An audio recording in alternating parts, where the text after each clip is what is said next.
What's up, guys? Welcome back to a kind of funny first impressions of Cyberpunk 2077. That's right. One of us has played Cyberpunk 2077. It's not me, Tim Gettys. It's not him, Greg Miller. It's not him, Andy Cortez.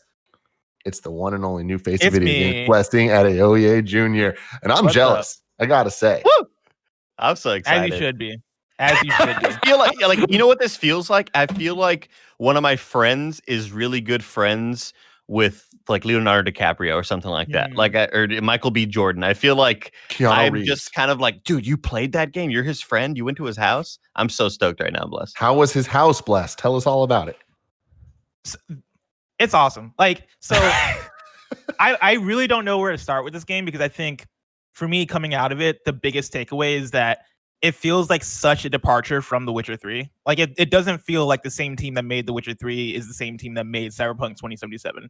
Because it feels like it has such different philosophy in terms of what kind of RPG it is. Like The Witcher 3, that game is all about Geralt. That game is all about Geralt's story. That game is all about the continent and you know that game is made to tell a specific story.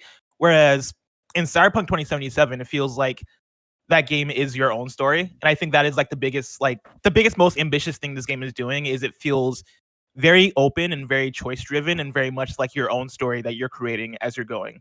And so when I first started the game, they had me choose from a couple of different one, I could build my character, which was kind of crazy because the customization stuff is off the chain. To the point where I was changing my character's race, changing hairs, doing all that stuff. It's been teased before that you can customize genitals, which is the thing that I was like, all right, we'll see how they do this. And when you get there, it's like, oh yeah, make your dick big, make your dick small, have no dick, right? They go pretty deep in terms of that stuff, which is pretty crazy. They go deep in the dicks. Got it. They go deep in the dicks.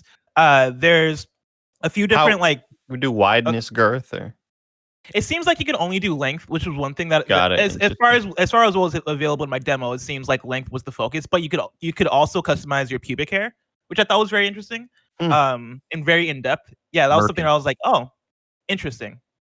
But you can also choose from different backstories. The one I chose was this corporate dude, and those affect pretty much where your story starts off, and customized dialogue options that you can use during the game. And so for me, as my corporate guy, right, I start off as essentially this freelancer, this dude who's essentially you're the guy that gets shit done. You're the guy that's able to complete the task that nobody's able to do. And so I'm basically doing that for corporations. And essentially early within my story, things go south in a way where it's shoot, I'm on my own. Shoot, you're kind of in that place where you're starting over.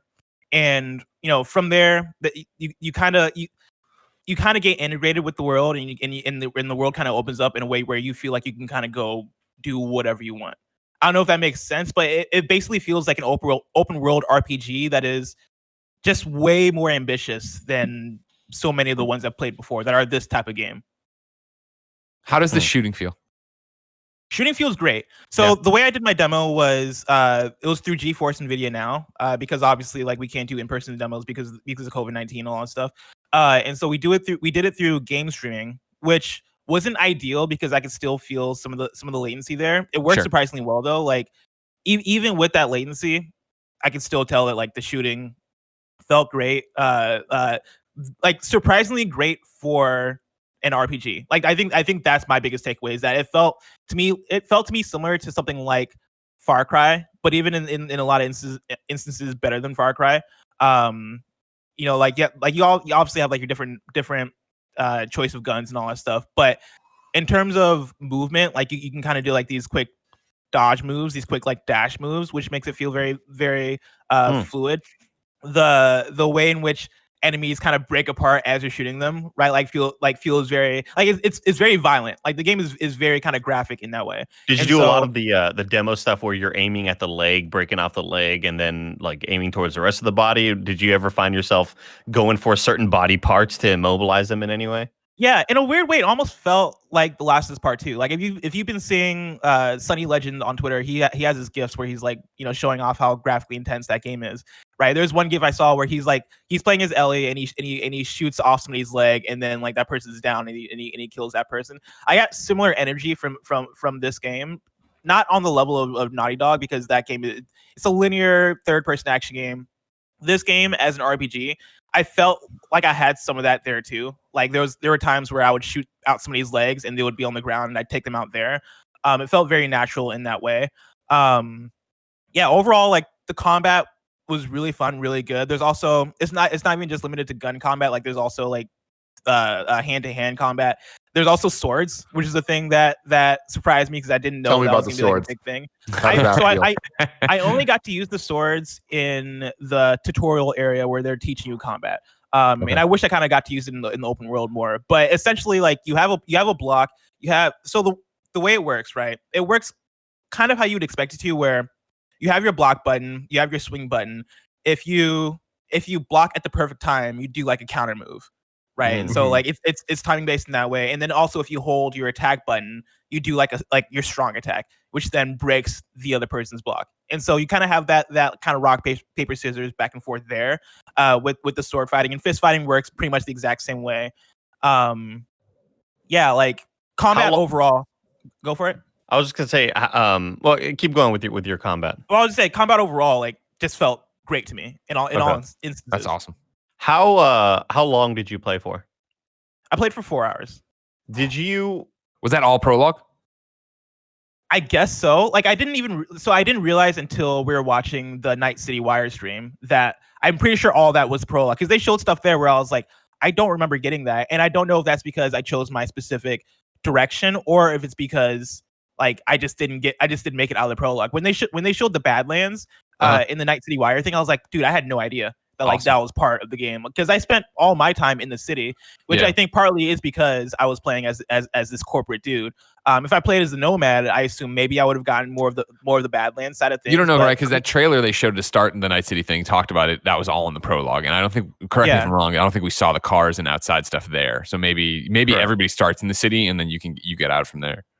Yeah. Well, like they mentioned in like some of the preview guide, right, that the Nomads are like they do reside in the Outlands and stuff. And so I do wonder like how long is the prologue, but then also how different is the prologue like for the different types of characters you can play, because they point out, right, there's 3 different styles you can play. I'm trying to like scroll through to see if I can find the exact ones. I chose the corporate. I'm trying to see here. You could be the street person. Yeah. So there's corporate, there's the street kid, and there's the nomad. And most nomads, they like roaming clans, but you as your character, if you play the nomad, you're playing as sort of your own lone wolf.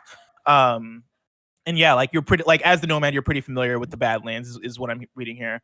And then yeah, like the street kid is basically like the kid that is from the slums who knows the streets. But like that's kind of where your limit is, right? Like you got your street smarts, you got your street cred. But for me as the corporate player, right, like my big thing during my story, it was making connections and knowing people and being able to kind of manipulate the system, and kind of know where to go from there. Do you think that if being a street person, obviously it seems like that sort of changes interactions with people in Night City, and how maybe people down there respect you more or something like that? Yeah, well, a lot of the way in which my corporate character came into play was during dialogue trees, to where I'd be talking to characters, and it's a lot like Fallout in the way where you would have, like, you know how in Fallout different you have options. certain intelligence, yeah, like you'll have different options pop up, and one of the options will be like, all right, intelligence 80 or something like that, right? And then you can choose that option. It's kind of similar here, where it is you'll have like your default dialogue option, another one, and then one that'll say corpo or corporate, which is exclusive to that type of character, and that then will open up how you can approach situations and approach characters from there. And so like that's the way in which that stuff kind of plays out, which for the most part, like I really enjoyed. I wish I could somehow like compare and contrast like different play styles in that way, because it seems like a thing that I kind of gathered is that they want this game to be replayable. it's like it's going to be a long RPG, but at the same time, they want you to be able to play it over and over again and still have a very different experience. Roll a new character. Roll a new character, and it seems like that's very much going to be the case, like in terms of how it works out practically. Like it seems like they really took the tabletop thing to heart in terms of what it means to be able to play a tabletop game and have your own character and have your own stories and build your character the way you want to build your character. It seems like the way that is manifesting in this game is deeper and like bigger than I've seen personally in any of the RPGs I've played. Like I know there's games like Divinity that has that similar kind of stuff too, but in terms of this kind of big AAA huge open world action RPG, I've never seen it done like this before in terms of ownership of your own character and how that plays out. How intimidated are you by that though? I'm very excited for it. Tim, as somebody who I know you like, you're not really into open world games. I'm kind of worried for your experience with it because the more and more I played the game, the more and more I was like, shoot, man, this is an open world game in the ways that it reminds me of like Far Cry, but also reminds me of Witcher, but also reminds me of Grand Theft Auto. Like it feels like such a fusion dance of those games in the ways in which they are open and in the ways in which they want you to have freedom. And so for me, as somebody who likes that, I'm totally down for it.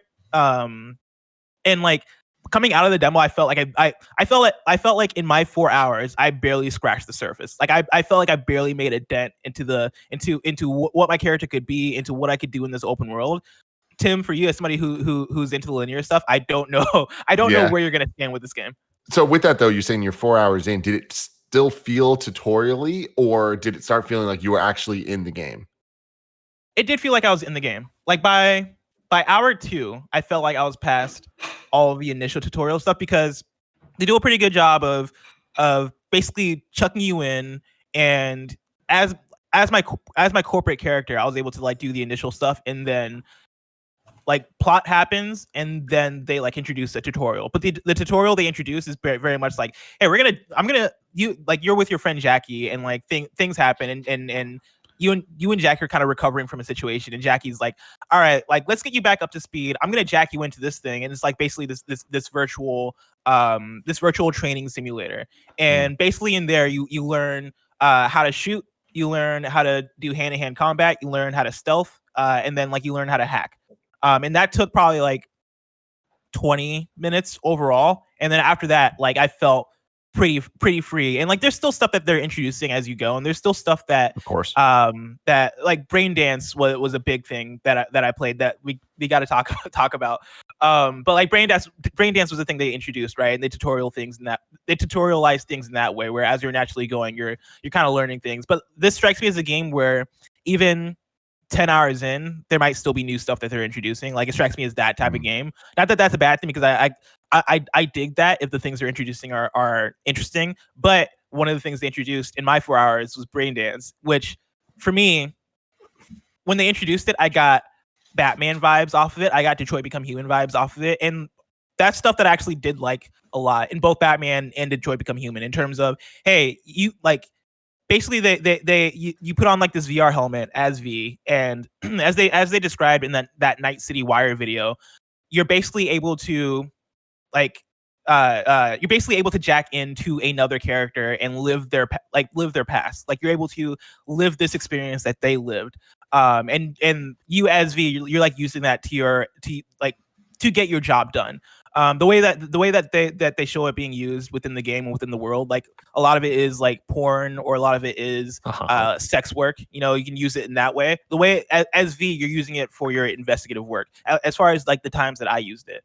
And yeah, you're basically, as they showed in Night City Wire, you're basically going through your timeline, or through that person's timeline. And so the one they showed in the stream was, hey, you're playing as this dude who robbed a store, and he goes in, he pushes a lady, he like takes what he wants, and then he's leaving. And as he leaves, he gets shot. And you as V, once you play through that memory, V pops out and he's like, what the fuck? Dude, I felt what he felt. I felt his fear. I felt this, I felt that. Right. And it's very much it's an all-encompassing thing of you're going through what this person is going through. How that manifests in the gameplay is you're basically going through this like timeline, and you're fast forwarding, you're rewinding, you're pressing play, and you're basically trying to solve things in the way that like a Batman would solve a thing, or the way in which the detective android in Detroit Become Human would solve a thing. It feels like it's way more fully fleshed out than either of those. It feels like it is a full system in which like you really got to rewind. You have full freedom of your camera, and so you can search in different corners, see things you missed. Yeah, like it feels fully fleshed out.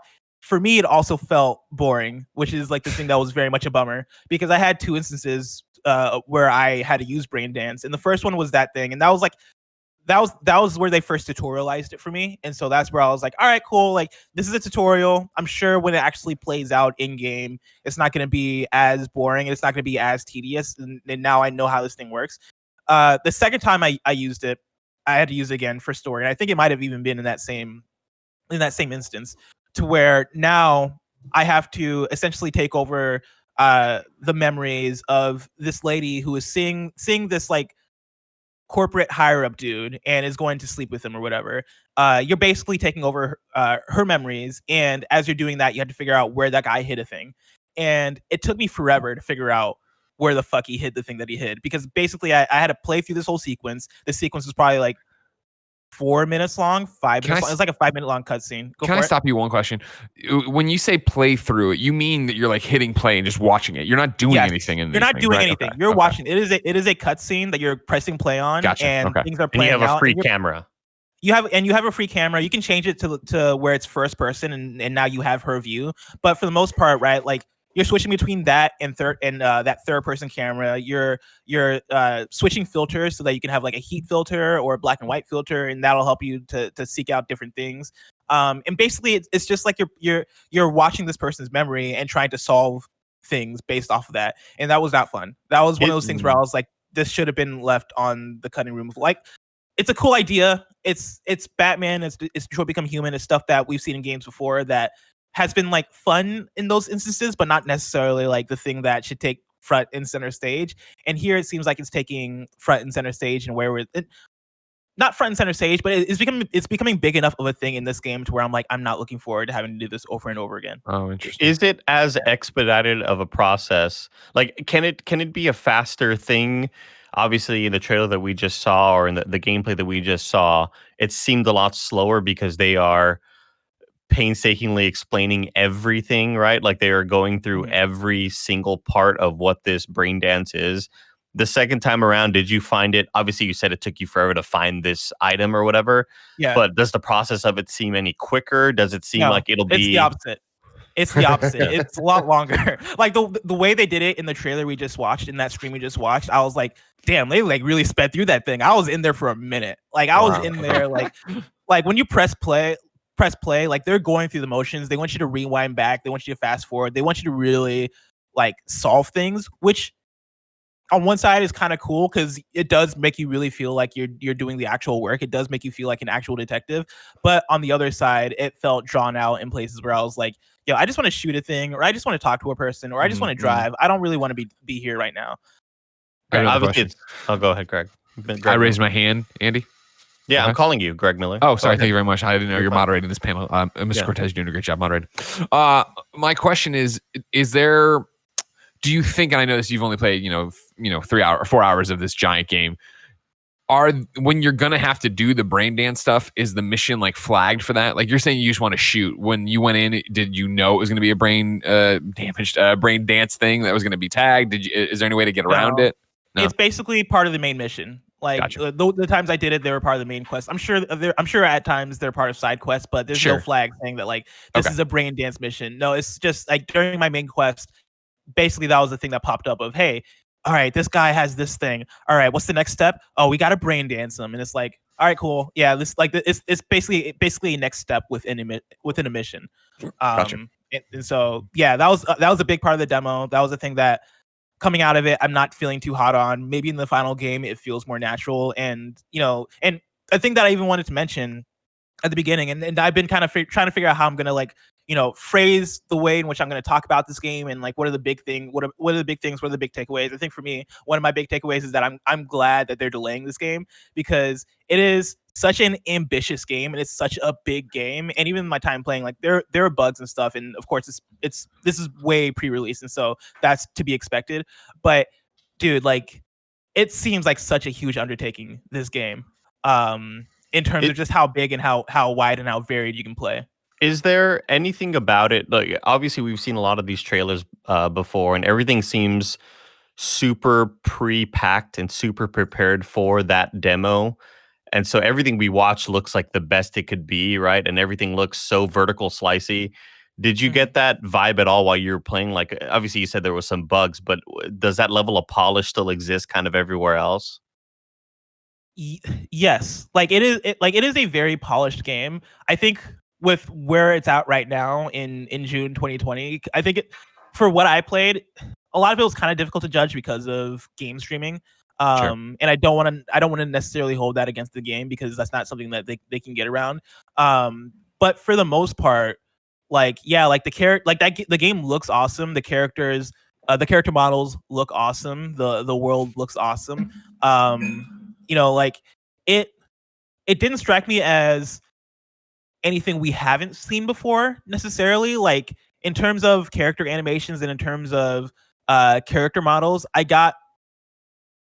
trying to think of a good comparison because I almost want to compare it to like Far Cry 5 in terms of how that stuff plays out, but I'd say like it's even better than Far Cry 5 in terms of how it looks a lot of the time. And a lot of what they're doing too is not just graphical. I think a lot of what they're doing in art style and in terms of world building is kind of where the game shines visually, because character model wise, I think it's fantastic, but like I'm not comparing it to, I guess, the best of the best. Like I'm not comparing it to Last of Us by any means. I'm not comparing it to like Sure.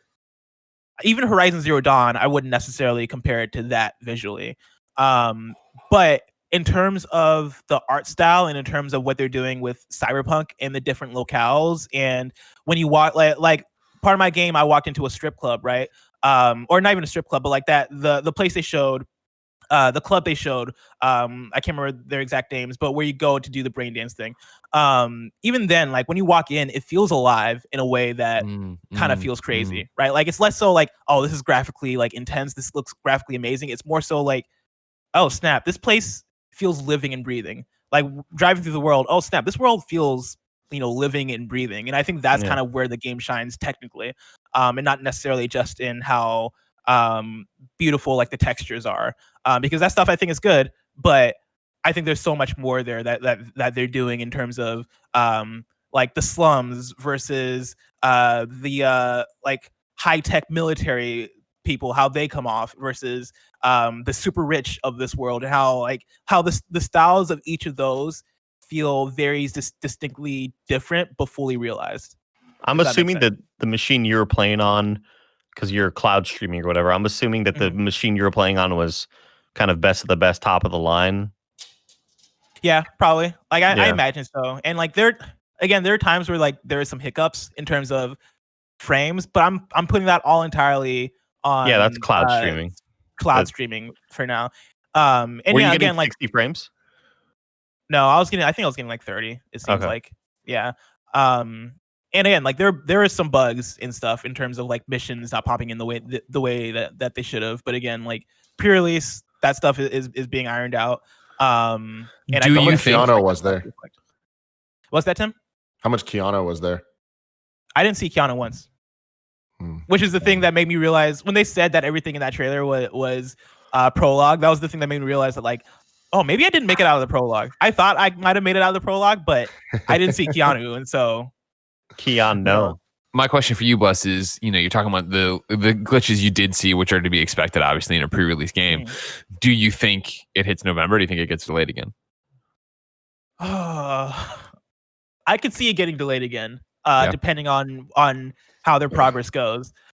Because there was enough there to where I ran into to where I was like, oh yeah, this is now becoming a repeated thing of me of a quest not popping in the way it should, or me getting a prompt that's not going away even though I'm doing all the things right. And like me and both the person I'm playing with, he was like a lot of time he was like, okay, like yes, this is this is the thing that we're either working on, or hey, I'm writing this down. Like thanks for helping us figure this out. Like he was very much like along the ride of, oh yeah, like we're still polishing this game.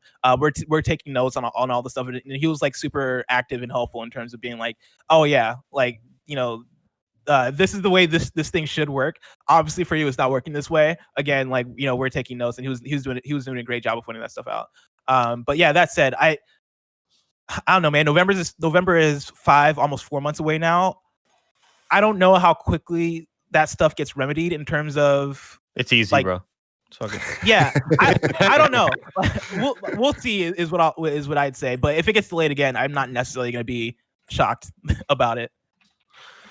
Something I noticed with a lot of the trailers that we've seen, or the gameplay footage that we've seen, specifically the gameplay footage, it looks freaking amazing, but a lot of it seems like you're kind of just along for the ride. You're sitting in a car, kind of getting somewhere. You're kind of like in a room and people are talking to you. Do you feel like you're actually in control enough? And like a lot of the times it doesn't necessarily cut to a cutscene. It's more just like you're still in the room, you're still controlling it, but like it just feels like you're moving from place to place while characters tell things to you. Like what's the balance of that in actual gameplay? I think it was pretty well balanced. There is a lot of it where it is like you're walking along with another character, and during those points there is dialogue, and they're doing a great job of building the world during those times. But it's also spaced out enough to where, all right, yeah, like they know, right? I think they do a good job of pacing, of being like, hey, all right, here's a bunch of dialogue while you're walking with this character. All right, here's an action sequence right after that. All right, here's some more of that. All right, here's a dialogue tree so you can actually like talk to characters and get more out of them. Okay, cool. Back to the open world. Okay, cool. Come back to a mission. What some more dialogue. All right, boom, you're back out. Like they do a good job of parsing that stuff out in a way where it doesn't feel like you're totally along for the ride the entire time. Early on in the game, I'd say that like there's a bit more of that, but I think that is just all set up to get you out in the world and to actually like set up what this world is and what you're doing and what the vibe and the tones are. Gregory. Thank you, Andy Cortez. I want to say you're not moderating anymore, and that's sad. Sad to see you fail at your job like that. Greg Miller, go ahead, Greg. In the chat, Jeffy Grub from GameSpeed asks, "Can you shoot any character at any time?"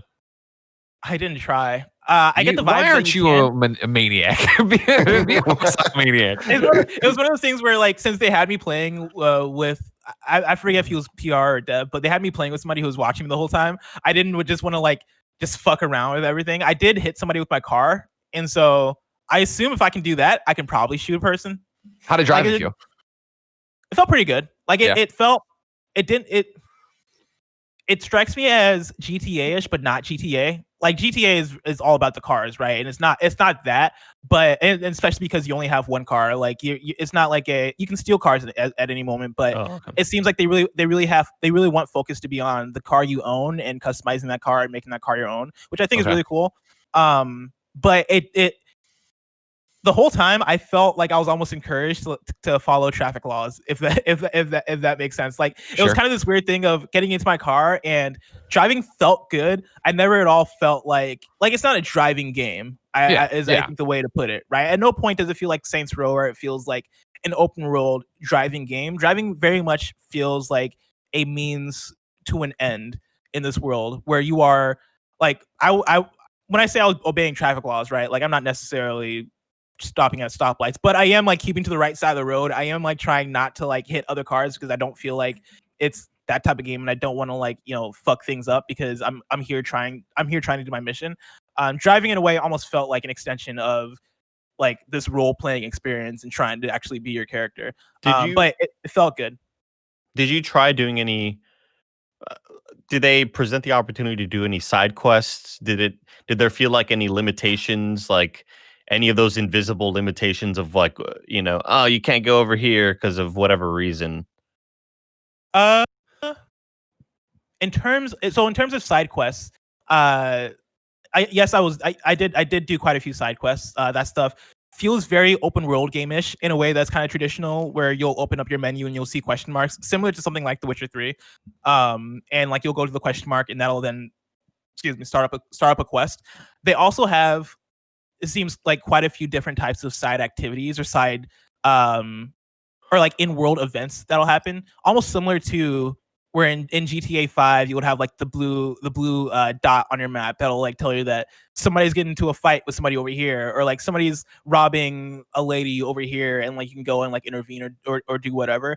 This game kind of has things that have similar energy to where, you know, I'd be driving and then see a blinking icon on my radar, and I'd be like, huh, all right, let's see what that's about. And it felt very natural in terms of, you know, driving over there, getting out of my car and saying that, oh, it's a gang shootout, or oh, it's you know, oh, in the game you have access to like, I guess like some kind of police scanner type system to where you know what the cops are doing, Sure. or you know what like reports are coming to the cops, and so that is actually the way you're getting like a lot of your info. And so a thing that I did while I was playing is, while I was driving, I got one of those blips, and basically what that blip was a police report that there had been somebody who seemingly like somebody who's seemingly dead on the side of the street, dead on the sidewalk. And so like I got out of my car because I wanted to know like, all right, what's going on with that? Went over there, and like sure enough, that person was laid there dead. Had like I thought you really popped up. Gotcha, motherfucker. They had like loot and stuff that I took, and then they also had like this note that I took and read, and that was kind of like the thing that gave context to what happened here, and that was kind of it. And it was very much just like this quick short instance that happened, and that, you know, isn't a side quest. It's just like a thing that happened in the world that felt natural to it. In terms of the side quest, I did do one side quest that was this like boxing rink kind of thing, this underground UFC sort of thing. I think we saw a clip of that where a guy was getting punched out. Like, yes, yeah. And so like I followed that because I was like, dude, hand-to-hand combat, let's fucking do this. I'm totally down. Anything that's like fucking a fighting game, shoot, sign me up. I chased that one down. Yeah, that essentially introduced me to like this fighting rink. And I guess like that's a side quest and kind of go down its own rabbit hole. I only completed like the first like, I guess, initial steps of it and did one fight of it because I think it was limited for this specific gameplay demo. In terms of the open world stuff, I didn't get too far out, and I don't know if that's because my demo was limited or just because my game was limited. Honestly, it's one of those things where the city map that I was in already felt like the open world in a way where I was like, oh yeah, this is probably just the whole open world. Seeing that stream and seeing like the Badlands and seeing like other places you can go, I'm like, shoot, fuck, how big is this world? Like how much more? Shoot, fuck, like how, like where can I go here? And so I'm curious to see like how much bigger the world is outside of just the city that I experienced, which in itself felt big. Andy Cortez, thank you. There's a lot of questions in chat asking about just leveling your character, skill trees, builds. It's deep. It's like very deep.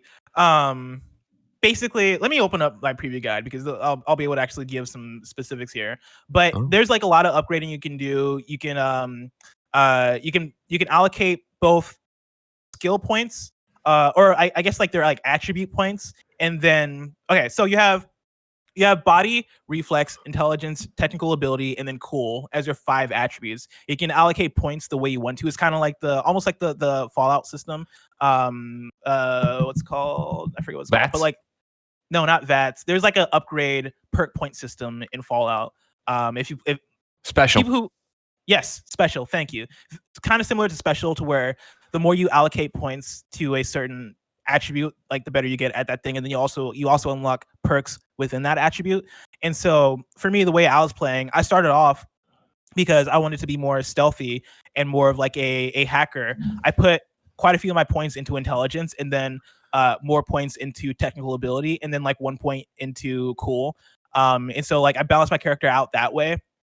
And as I started playing, I started to realize that I was getting into combat more heavily, because stealth is not the easiest thing in the game, is what I learned. And so from there, once I started allocating, or once I started gaining more points, I started allocating them more toward body, which is like your raw physical strength. That'll increase your health. That'll reduce your bullet spread. And then I also started allocating points to cool, which is kind of like how you like appear in the world, how you you start to look like Greg Miller right now. Exactly. 10 out of 10, cool, right there. Intelligence, yeah, 0. So you can allocate points to any of these attributes, and then within those attributes, you then have fucking trees of like things you can do within them. And so I wish I could have taken a screenshot or something. But like basically within cool, right, you'll have like a bunch of different things that like, all right, cool. Now you can unlock a perk to be able to do throwing knives. You can unlock a perk to be able to do like this other thing, right? Or like in intelligence, you'll have stuff where you can upgrade your hacking ability and all that different stuff. It is very deep in a way where, yeah, that seems to be a big focus for them. They really want you to play the way you want to play. And so yeah, you there's a lot of options. Gregory. God, Andy, asleep at the wheels always. Were you popping a lot of points? Like, I mean, I know it's early in the game, so obviously the leveling curve would have you leveling up faster. But like, were you getting a lot where you're actually investing in these trees in the 4 hours? Yeah, like you get points for every level you level up. And early on, yes, I was popping them a lot. I don't expect it to keep that same pace as you get later. It seems like something that will slow down because they were coming very rapidly in a way where I was like, all right, certainly they can't let me unlock everything here. It's got to slow down. It's got to slow down. But yeah, early on, it seems like I was popping points left and right in terms of leveling up and being able to allocate them that way. And you also start off before the game with a specific number of points that you can allocate. So there's that too. Tim Gettys. So okay, there's a lot of branching paths when it comes to skill trees and stuff like that. I know they've been talking about the different classes or whatever it is, like type of character with the nomad, like with the people with the dope bomber jackets nomad, or whatever. Street kid, corp. That kind of when you're creating your character is just like a class that you're choosing. When you are playing the game, does it seem like the game would be completely different from that, or are you still doing the same type of missions? All right, so yeah, that's like the very first thing you pick is, hey, do you want to be a street kid? Do you want to be a nomad? Do you want to be a corpo? And it seems like it has most of the effect toward the beginning of the game. Like all those characters start off differently.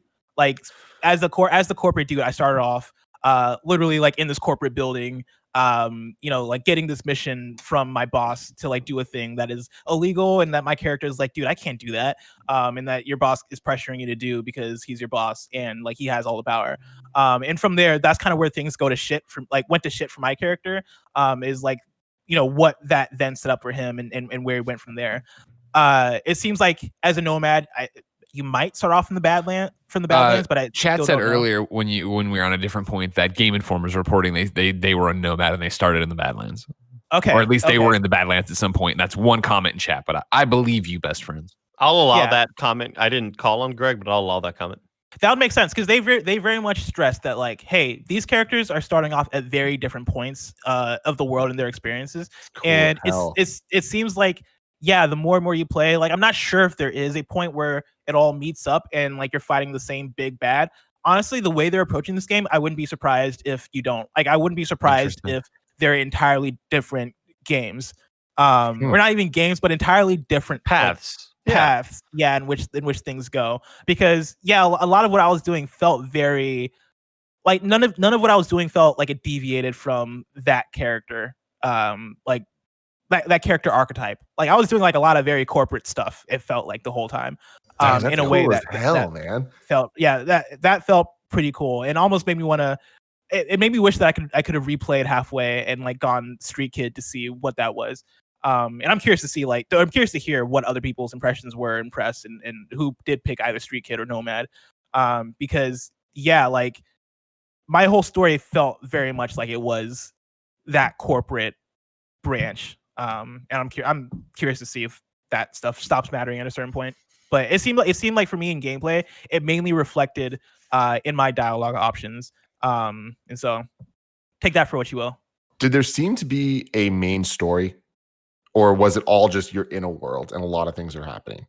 There is a main story. And so the main story seems to be that there is this chase toward immortality. Like there's this technology that can grant immortality. And I guess you as your character, because of this job you're on, you're now tasked to go after it.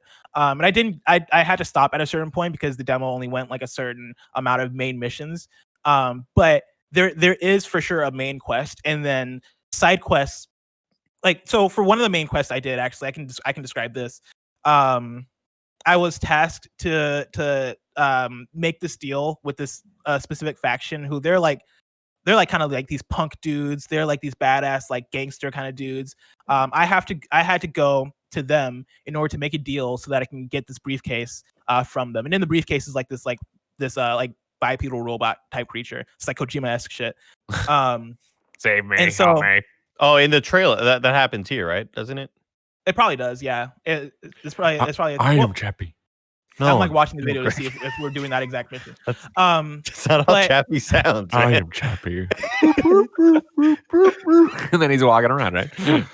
But yeah, like that was like the monkey. first thing I was doing within the open world, and on my way to it, like there's these different missions I could go do. There's these different people I could talk to. I decided that, hey, I'm just gonna go directly and do this mission because I want to see what's next for me.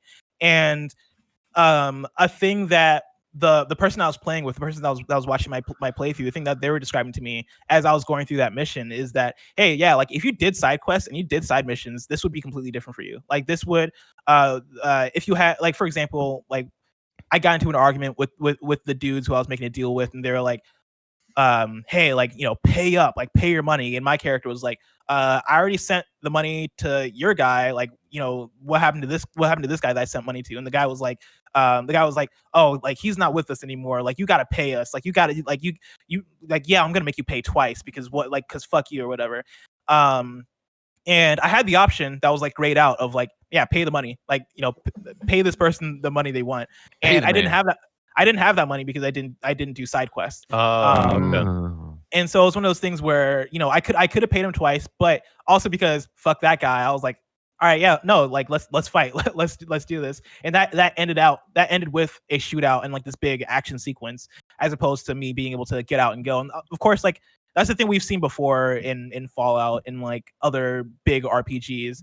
But yeah, it seems like the main quest is very much the main quest, but it seems like side quests have a very big influence on those main quests if you decide to go and do them as you're making your way through the game. Did you notice a lot of alternate dialogue options like you just mentioned? Yeah, and I don't know where I'm at with the dialogue options, because it seems like as I was playing, they had these yellow dialogue options and then they had the white ones.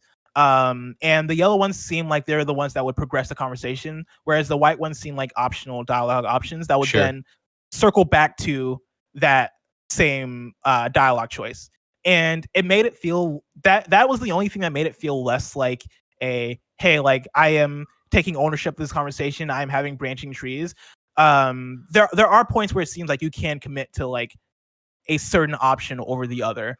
But it seemed less, dialogue seemed to branch less so than what I've seen from Fallout is like my only reference here, because Fallout is like a game that I love and it's very similar.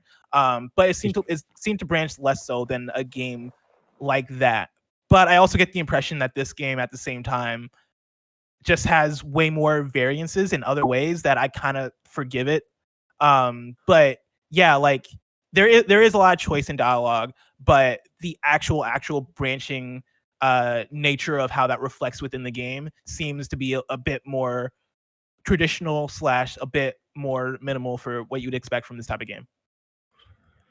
And also I should say that there's also like the corpo stuff, and so like for you get those gold dialogue options, which are like the commitment ones. You get those white ones, which are like the optional, like, hey, let me get more context, and then you'll get the one that applies to your class, which then allows you to get like this unique dialogue for who your character is and how that reflects. And I think that is more so like you getting information from a character rather than that necessarily playing out how a situation then changes.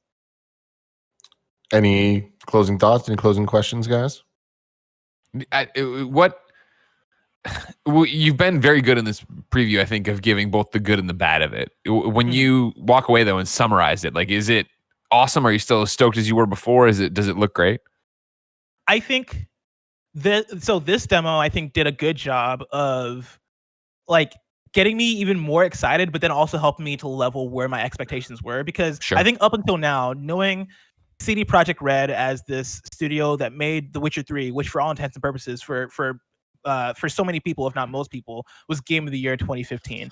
And for me, as somebody who played like 30 hours of The Witcher 3, right? Like that's a game where I was like, I was so impressed by the side quests and the level of writing within the side quests and the level of world building and the lighting and how the world looks and all these different things. But the reason why I didn't stick with Witcher 3 was because it's just not a story that I in particular was, fascinated with. Like fantasy isn't necessarily my biggest jam. Cyberpunk is a thing that I am very interested in. Like sci-fi in general, I enjoy a lot more so than fantasy. And so coming into this demo, and even like coming into the ramp up toward this game, I've been excited for a CD Projekt Red game that feels to me like it is redefining what an open world game can be.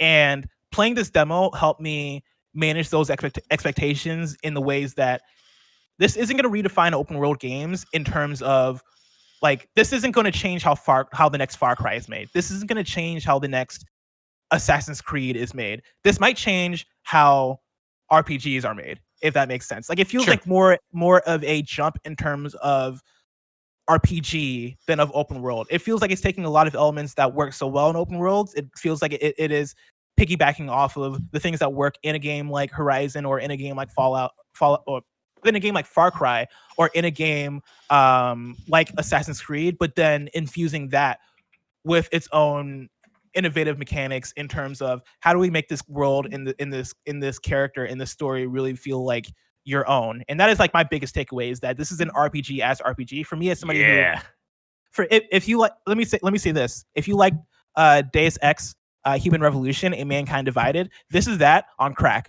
Like this is that on crack cocaine in every single way, right? Like it's that put into an open world. It's that with even it's that where the Cyberpunk even feels more I guess more crazy and more dynamic and more deep and more big. Like it feels like that, but bigger in every single way. Even within the augmentation stuff that you get from Human Revolution and Mankind Divided, like that stuff is explored here in a way where it feels like we've gotten past all that. It feels like augmentation is now like a part of the universe, and you kind of get to explore almost like this cyberpunk society that has gone past where Deus Ex was, and now like we're in like we're decades ahead of that now. We're like in this next version of it, which feels crazy to me and awesome to me. And as somebody who really likes those Deus Ex games, like this is still my most anticipated game coming out this year. Well, there you have it, ladies and gentlemen. Thank you very much, Bless, for your first impressions of Cyberpunk 2077. Remember, you can subscribe to your favorite podcast feed. Just search for Kind of Funny First Impressions. We do these every once in a while. Hopefully, as more games start coming out, we'll be doing a lot more of them. You can get them there. You can also get it on youtube.com/kindoffunnygames, or we do these live every once in a while, twitch.tv/kindoffunnygames.